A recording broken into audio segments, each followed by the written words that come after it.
Salam sejahtera. Pejabat Kesihatan akan menjalankan aktiviti semburan kabus sebentar lagi.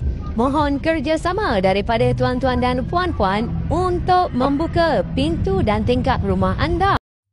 Assalamualaikum warahmatullahi wabarakatuh. Apa kabarnya sahabatku semua? Malaysia adalah sebuah negara yang begitu sangat memperhatikan rakyatnya dari segi kesehatan dan keselamatan.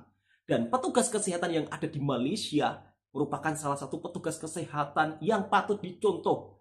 Karena petugas kesehatan yang ada di Malaysia ini mengambil titik berat ya, atau memberikan perhatian khusus untuk para warganya yang tinggal di Malaysia. Jadi bab soal penyakit nyamuk demam berdarah. Penyakit nyamuk demam berdarah. Oh ya, kalau di Indonesia disebut penyakit nyamuk demam berdarah, atau kalau di Malaysia disebut dengue. Dan biasanya petugas kesehatan yang ada di Malaysia ini selalu keliling kampung ya. Jadi mengecek suasana di kampung, bukan hanya di kampung saja, bahkan di perkotaan. Mereka itu bertungkus lumus untuk memberikan edukasi dan layanan bagi para masyarakat yang ada di Malaysia. Seperti apa videonya? Langsung kita simak bersama-sama.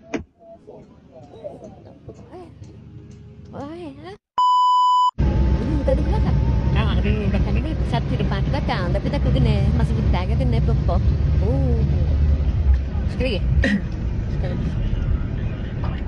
Sahabat, Assalamualaikum dan salam Waalaikumsalam, sejahtera. Bang. Pejabat Kesihatan akan menjalankan aktiviti semburan kabus sebentar lagi.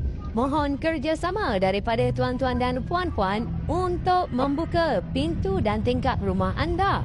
Sila Mantap. tutup segala makanan dan minuman dan berkumpul di kawasan lapang berhampiran rumah anda. Sekian, terima kasih. Briefing pun telah dijalankan oleh Ketua Operasi pada petang ini. Di pembahagian lokasi untuk penyemburan telah diagih-agihkan kepada fighter-fighter kita. Fighter pun sedang diturunkan seorang demi seorang. Ada yang tanya saya, kenapa semburan ini dijalankan pada waktu petang? Ini jawapan saya. Sebabnya, waktu petang dan pada awal pagi adalah waktu paling nyamuk ni paling aktif keluar. Nyamuk ni dia aktif keluar pada waktu antara pukul 6 hingga pukul 7 dan pada pukul 5 pagi hingga 6 pagi. Sebab itulah kita buat waktu dia aktif. So, keberkesanan semburan tu akan lebih tinggi. Untuk pengetahuan sahabat-sahabat, nyamuk Aedes ni, telur dia tu boleh bertahan dekat tempat yang tak ada air selama 6 bulan. Bila dia dah telur, air kita dah buang. Tanpa kita basuh bekas tu selesai, telur tu masih tinggal dekat bekas tu. Jadi telur tu boleh hidup, dia boleh menetas selepas 6 bulan tanpa air tu. Maknanya dia kekal dalam bekas tu selama 6 bulan walaupun tak ada air. Sebab tu kita sarankan basuh bekas tu yang ada takungan air dan jentik tu, basuh bersih-bersih, kena berus. Barulah telur-telur tu akan hilang. Baru kita boleh hapuskan semua sekali nyamuk Aedes tu. Nyamuk Aedes ni pula, dia boleh bertelur walaupun dalam bekas tu cuma ada satu sudu air. Dia ada dalam bekas tu cuma ada air sebanyak satu sudu pun dia boleh bertelur. Punyalah ekstrim nyamuk Aedes ni. Sekiranya sahabat-sahabat perlu untuk menadah air, untuk simpan bekalan air ke rumah tu selalu tak ada air, boleh, tak ada masalah. Tapi pastikan bekas yang digunakan tu bekas yang bertutup. Kemudian, kalau air tu kita simpan untuk jangka masa panjang, letak ebek dalam bekas air tu. Letak ebek. Benda tu dapat menghalang daripada nyamuk bertelur dalam bekas air, tuan-tuan dan puan. Jangan main kat sana. Orang tengah sembuh, tengah sembuh racun. You main kat taman dulu.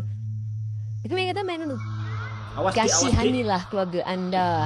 Kalau kena compound, boleh bayar, tak ada masalah, duit banyak. Tapi kalau nyawa yang tergadai, ahli keluarga anda nyawa tergadai, mana nak dapat galang gantinya? Dah tak ada dah. Nangis air mata darah pun dah tak ada guna. Ingat tu tuan-tuan, ni kita ada bawa habit dengan flyers. Kita nak jumpa mana orang sekitar ni yang keluar tu, kita datang ke tengok lah. Keren, mantap loh, luar Tengok biasa. dia. Oh, salah. Malaysia. Kamu nak sini. Pemerintah Ebit. Ni ada ni saya nak bagi ni. Sekali ada tu biru tu. Tak apa. Ni fire sekali. Okey. Ada tanda air ke? Bau tanda semalam hujan tu. Alhamdulillah air tanda air hujan buat untuk Allah buat sebab tu lantai dia. Longkang tu si longkang tu. Mai lah tu. Tapi tong tu pastikan betul lah tu. Memang pakai tong macam tu hampa tu guna. Tu menjam tu lah. Dah. Ada tu waktu tu sebenarnya tu tak lebih tu lebih dulu kan. Tak dia masuk lebih dia tak terdoa kan. Tak lah. Kalau ebit ni kalau selain daripada lain ni kat mana kita nak beli? Dekat hardware dia je lah. Ada dia kita hardware dia memang dia lah. Kalau tak kira dah tutup. Tak kira tutup tak ada masalah. Dia tempat yang terbuka tu. Yang dapat mentari tu. Dia dia nyamuk etin ni dia suka tempat gelap sebenarnya. Oh gelap. Dia tak ada tempat panas. Tempat gelap dia suka. Lagi senang dia betul tu tu. Tempat panas mereka hamba ni lubang-lubang macam ni lah. Ya, ada kita jumpa lubang-lubang macam ni. Ada juga. Macam ni dia tak bertakung. Dia boleh jalan direct. Straight. Ada satu tempat tu kita jumpa. Dia ada salur air ni ke. Tapi salur air dia ni melengkung. Dah melengkung. Melengkung tu yang ada. Yang payah. Hari satu ni ada gotong royong cik. Minta turunkan ni kalau juga. InsyaAllah. Beritahu lah orang sini. InsyaAllah. InsyaAllah mamah. Aduh. Ni nak tanya. Bukan ni kan. Ini lah pertanyaan saya nak pergi. Jangan. Nak tanya dulu. Ni benda ni. Bertahan berapa lama ni? 3 bulan. Dia berfungsi.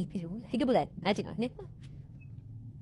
Dia cakap bosan dia ni tahan 3 bulan. Air tu tahan 3 bulan tu. Dia dah 3 bulan kan. Tengok. Jadi air tu dah tak boleh guna air tu. Mandi basuh tak ada masalah. Itulah simpan satu ni. Kalau biasanya dia masak air kan. Air memang ada takut air tu. Stop dalam bekas takut air tu. Alhamdulillah, operasi kita pada petang ini telah selamat selesai dengan jayanya. Kekuatan anggota kita pada petang ini seramai 10 orang, 4 mesin dan 2 charge. Nasihat saya kepada semua masyarakat, lakukanlah pemeriksaan di sekitar rumah anda 10 minit je seminggu. Dengan melakukan perkara ini dapat mengelakkan daripada anda terdedah kepada penyakit demam denggi. Ini adalah ahli keluarga yang tersayang. Betulkan yang biasa, biasakan yang betul. Assalamualaikum. Waalaikumsalam. Malaysia senantiasa memberikan contoh yang terbaik. Luar. Jadi pemerintah di Malaysia itu begitu sangat perhatian dengan kesehatan para warganya dan juga keselamatannya. Dan ini harus dicontohi di negara tetangga atau di negara saya. Jujur ya, dari saya kecil hingga saya sampai tua seperti ini, di kampung saya itu hampir tidak pernah dilakukan penyemprotan nyamuk seperti apa yang dilakukan oleh Kementerian Kesehatan yang ada di Malaysia.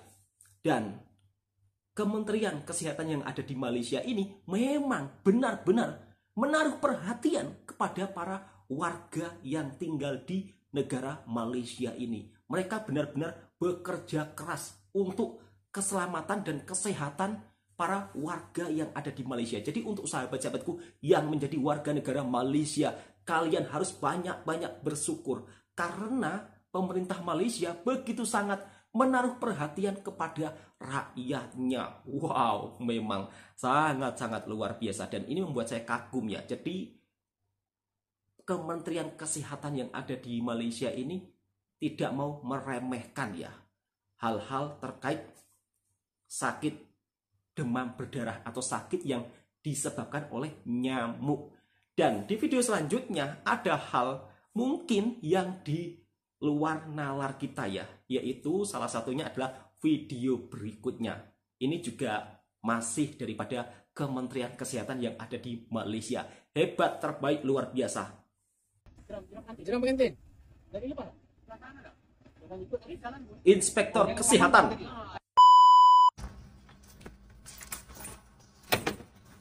Sahabat, Assalamualaikum dan Waalaikumsalam, salam sejahtera. Bang. Hari ini saya dengan tim akan masuk ke hutan. Kita nak pergi buat siasat satu kes laptop yang kita kenal pasti dia ada pergi berkemping dekat hutan tu. Dan tengok kat kawasan hutan tu, sebab kita syak dekat hutan tu adalah punca sos kepada jangkitan kencing tikus tu. Jadi ke sana nanti kita bawa peralatan kita akan ambil beberapa sampel untuk dihantar ke makmal lah. stay tune dengan kita punya result nanti. Assalamualaikum. Mesti ramai tanya macam mana saya boleh dapat idea nak pergi ambil sampel dekat tempat ni. Ini bukan idea satu malam mimpi dapat idea. Bukan. Sebab tu nama kami Inspektor Kesihatan. Inilah tugas kami. Bila ada satu je kes penyakit berjangkit yang dilaporkan daripada fasiliti kesihatan, hospital ataupun klinik kesihatan, kami ni sebagai IK diwajibkan untuk menjalankan siasatan. Daripada siasatan tu, kita berhubung dengan pesakit, kita telefon, kita berjumpa, kita pergi ke rumah kes, kita tanya macam mana dia boleh dapat sakit tu. Nak tanya tu ada skill dia, dia ada seni dia, kita kena bagi soalan-soalan yang menguji minda, kita tengok dia punya pergerakan. Bergantung pada penyakit. Ada penyakit yang pergerakan dia cuma 5 hari.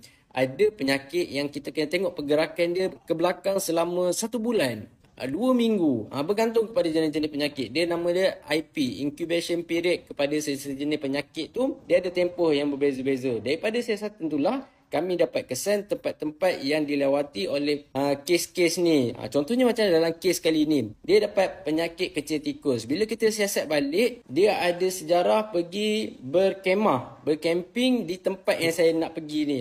Dia ada pergi bersama rakan-rakan dia, berkemah, bermalam, tidur di situ, makan, minum di situ, menggunakan air di situ. Daripada maklumat siasatan macam inilah, kami mula membina hipotesis yang dia dapat jangkitan daripada tempat yang dilewati. Untuk confirmkan hipotesis tu, kita perlu ambil sampel untuk mengesahkan kita punya andaian dan hipotesis siasatan. Oh, dia nak kabang 2 tadi. Yang kata tu? Yang kabang 2 kat atas ni lah. Yang arah kiri. Oh, okey. Dekat metal yang Perjalanan kami kali ini mengambil masa lebih kurang hampir 2 jam dengan perjalanan lebih kurang 20 km masuk ke dalam daripada jalan utama. Orang tua cakap malu bertanya sesat jalan. Jadi kita tahan lagi berada ni, kita tanya jalan yang betul kat mana bang. jeram pengantin.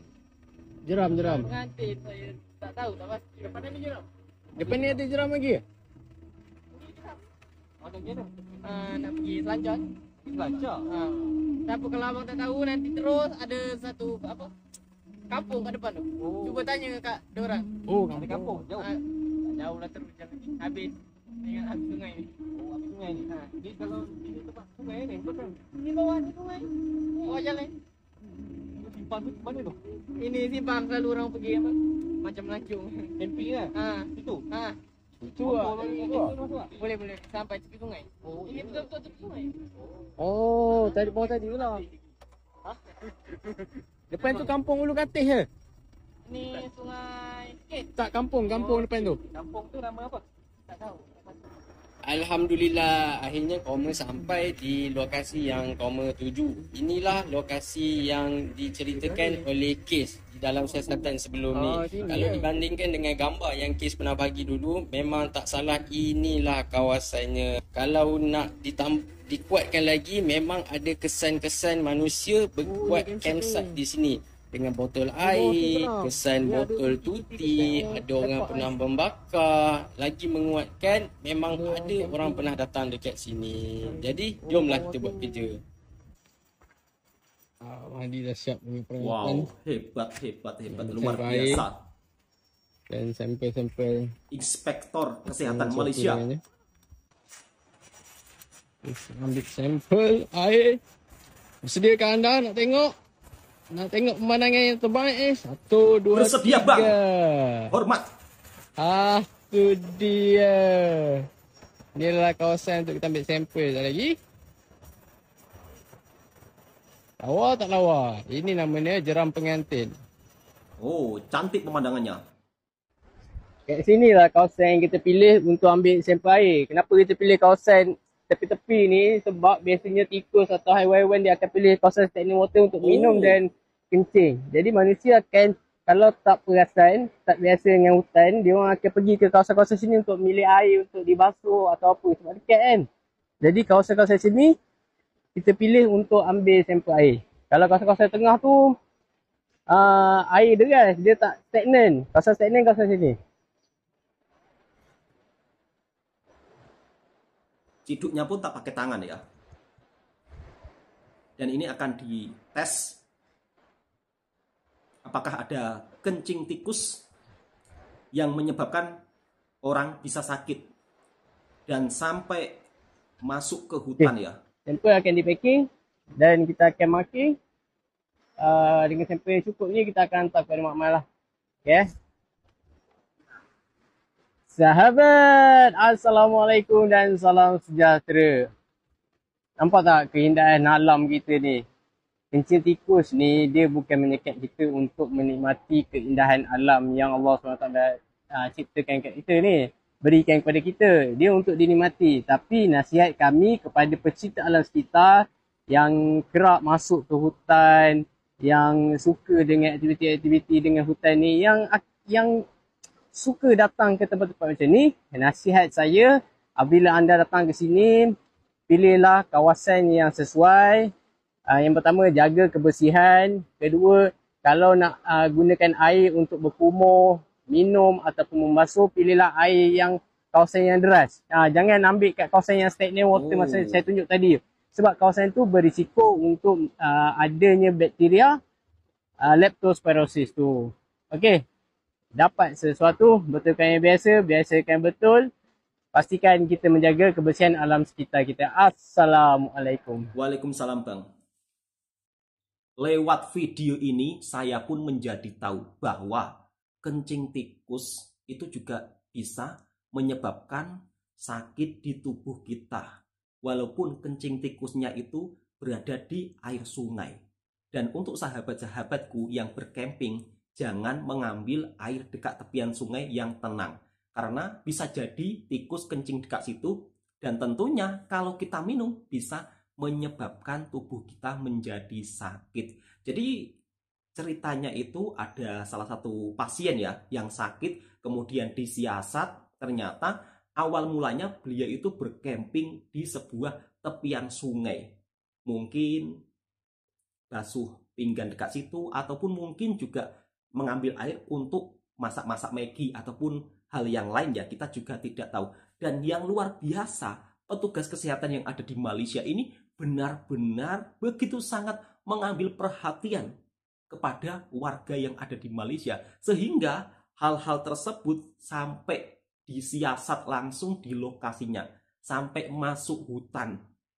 Masya Allah, terbaik. Inilah contoh petugas kesehatan yang terbaik yang ada di Malaysia. Dan tentunya hal yang positif wajib ditiru tanpa perlu rasa gengsi.